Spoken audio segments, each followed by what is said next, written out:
Hello दोस्तों, नमस्कार। स्वागत है आप सबका आपके अपने YouTube channel study with Sachin में।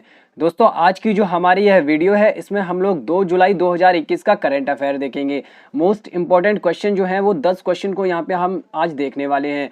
चलिए दोस्तों, अगर आपको हमारा वीडियो पसंद आता है तो इसको लाइक जरूर कर देना और अपने साथियों में शेयर भी कर देना। चलिए शुरू करते हैं हमारा आज का वीडियो। Let's start.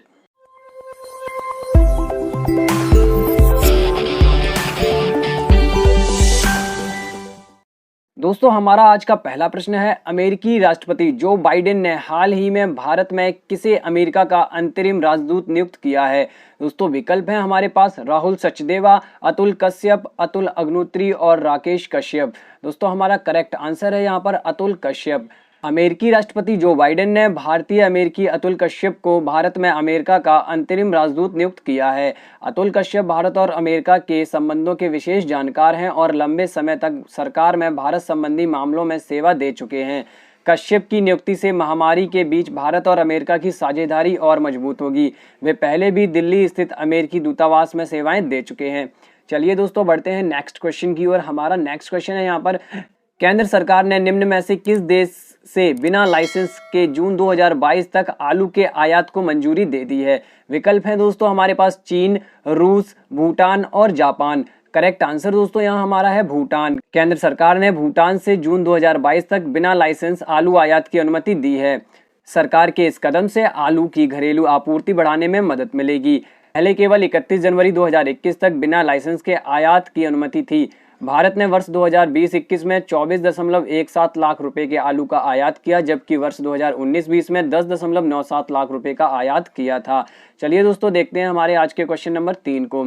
पाकिस्तान के एक कोर्ट ने हाल ही में किस चाइनीज ऐप को एक बार फिर से निलंबित करने का आदेश दिया है।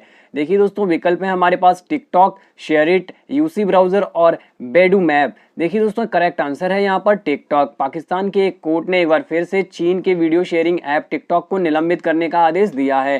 3 महीने पहले ही इस ऐप से सरकार ने प्रतिबंध हटाया था। सिंध हाई कोर्ट ने यह आदेश एक पाकिस्तानी नागरिक की उस याचिका पर दिया जिसमें आरोप लगाया गया है कि यह देश में अनैतिकता और अश्लीलता बढ़ा रहा है। चलिए दोस्तों, बढ़ते हैं हमारे क्वेश्चन नंबर 4 की ओर। हाल ही में दक्षिण अफ्रीका के किस पूर्व राष्ट्रपति को अदालत की अवमानना के लिए 15 माह जेल की सजा सुनाई गई। दोस्तों, विकल्प है हमारे पास थाबो म्बेकी, सिरिल रामाफोसा, कगलेमा मोटलांथे और जैकब जुमा। दोस्तों, करेक्ट आंसर यहाँ पे हमारा है जैकब जुमा। दक्षिण अफ्रीका की सर्वोच्च अदालत ने भ्रष्टाचार की जांच का सामना कर रहे पूर्व राष्ट्रपति जैकब जुमा को 15 महीने की जेल की सजा सुनाई है। इसकी जांच कर रहे उप मुख्य न्यायाधीश रेमंड जोंडो की अदालत में जैकब जुमा पेश नहीं हुए थे। उनको अदालत की अवमानना में यह सजा सुनाई गई है। जैकब जुमा 2009 से 2018 तक दक्षिण अफ्रीका के राष्ट्रपति रहे थे। सजा सुनाने के दौरान जुमा अदालत में उपस्थित नहीं थे। चलिए दोस्तों, बढ़ते हैं हमारे आज के क्वेश्चन नंबर 5 की ओर। किस केंद्रीय मंत्री ने 29 जून को मध्य प्रदेश के इंदौर में एशिया के सबसे लंबे high speed test track NATRAX का वर्चुअल उद्घाटन किया। दोस्तों, विकल्प है हमारे पास प्रकाश जावड़ेकर, राजनाथ सिंह, नितिन गडकरी और अमित शाह। दोस्तों, हमारे इस प्रश्न का करेक्ट आंसर है प्रकाश जावड़ेकर। केंद्रीय मंत्री प्रकाश जावड़ेकर ने 29 जून 2021 को मध्य प्रदेश के इंदौर में एशिया के सबसे लंबे हाई स्पीड टेस्ट ट्रैक यानी नेट्रैक्स का वर्चुअल उद्घाटन किया। पीतमपुर औद्योगिक क्षेत्र के सेक्टर 3 में स्थित एशिया का सबसे बड़ा ऑटो टेस्ट ट्रैक पर हाई स्पीड ट्रैक बनाया गया। पीथमपुर औद्योगिक क्षेत्र के सेक्टर 3 में बने ऑटो टेस्टिंग ट्रैक करीब 3000 एकड़ जमीन पर फैला हुआ है। केंद्र सरकार द्वारा करीब 13,000 करोड़ की लागत से इस ऑटो टेस्टिंग ट्रैक को बनाया है। चलिए दोस्तों, बढ़ते हैं हमारे आज के 6वें प्रश्न की ओर। हाल ही में किस राज्य सरकार और संयुक्त राष्ट्र विश्व खाद्य कार्यक्रम WFP ने घरेलू खाद्य और पोषण सुरक्षा में सुधार के लिए साझेदारी की है। दोस्तों, विकल्प हैं बिहार, झारखंड, उड़ीसा, तमिलनाडु। यहाँ हमारा जो करेक्ट आंसर है वह है उड़ीसा। उड़ीसा सरकार और संयुक्त राष्ट्र विश्व खाद्य कार्यक्रम ने घरेलू खाद्य और पोषण सुरक्षा में सुधार के लिए साझेदारी की है। यह उड़ीसा में पोषण सुरक्षा हासिल करने के लिए एक महत्वपूर्ण साझेदारी है जो महिलाओं के सशक्तिकरण, आजीविका और आय पर भी ध्यान केंद्रित करेगी। यह साझेदारी दिसंबर 2023 तक प्रभावी रहेगी। चलिए दोस्तों, बढ़ते हैं हमारे 7वें प्रश्न की ओर। हाल ही में किस प्रसिद्ध पत्रकार को 2021 फुकुओवा पुरस्कार से सम्मानित किया गया। दोस्तों, विकल्प हैं अभिज्ञान प्रकाश, पी साईनाथ, मेनका दोषी और सुरेश चौहान। देखिए दोस्तों, हमारा इस प्रश्न का करेक्ट आंसर है पी साईनाथ। वरिष्ठ पत्रकार और People's Archive of Rural India के संस्थापक संपादक पी साईनाथ को इस साल जापान के प्रतिष्ठित ग्रैंड फुकुओका पुरस्कार से सम्मानित किया गया। जापान में इस पुरस्कार की शुरुआत 1990 में की गई थी। इसका उद्देश्य एशिया की अनोखी और विविधतापूर्ण संस्कृति को संरक्षित रखने और प्रोत्साहित करने के काम करने वाले लोगों और संस्थानों को इस पुरस्कार से सम्मानित किया जाता है। पी साईनाथ से पहले संगीतकार ए.आर. रहमान और इतिहासकार रामचंद्र गुहा को भी इस पुरस्कार से सम्मानित किया जा चुका है। चलिए दोस्तों, बढ़ते हैं 8वें प्रश्न की ओर। विश्व सोशल मीडिया दिवस निम्न में से किस दिन मनाया जाता है? दोस्तों विकल्प हैं 10 जनवरी, 12 मार्च, 25 मई और 30 जून।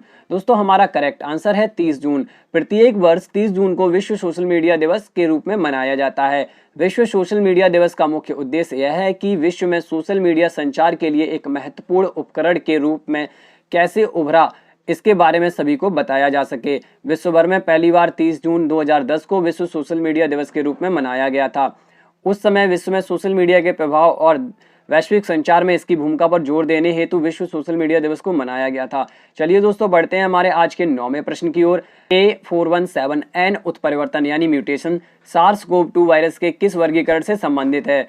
देखिए दोस्तों, विकल्प हैं डेल्टा प्लस, अल्फा, बीटा और डेल्टा। यहाँ दोस्तों हमारा करेक्ट आंसर है डेल्टा प्लस। देखिए दोस्तों, डेल्टा प्लस जो है वो तीसरी लहर के लिए उत्तरदायी होगा, ऐसा वैज्ञानिकों का मानना है। चलिए इसके बारे में थोड़ा सा पढ़ लेते हैं।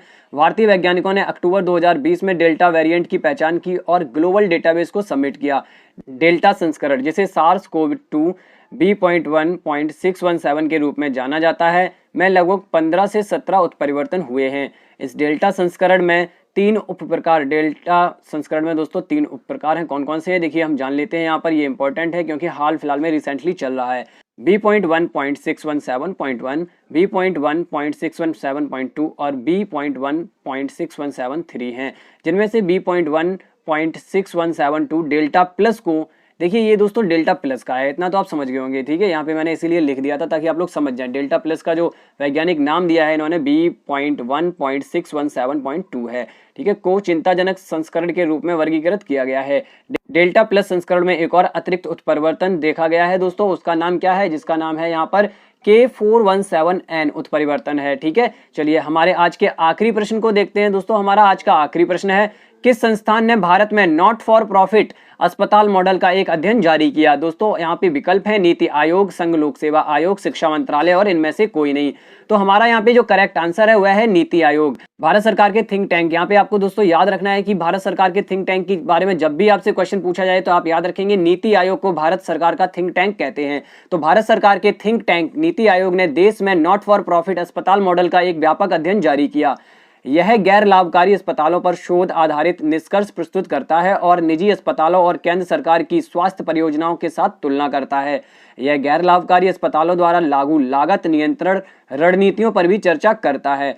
तो दोस्तों हमारे आज के क्वेश्चन यही समाप्त होते हैं। आपको हमारे क्वेश्चन कैसे लगे ये हमें कमेंट बॉक्स में जरूर बताएं।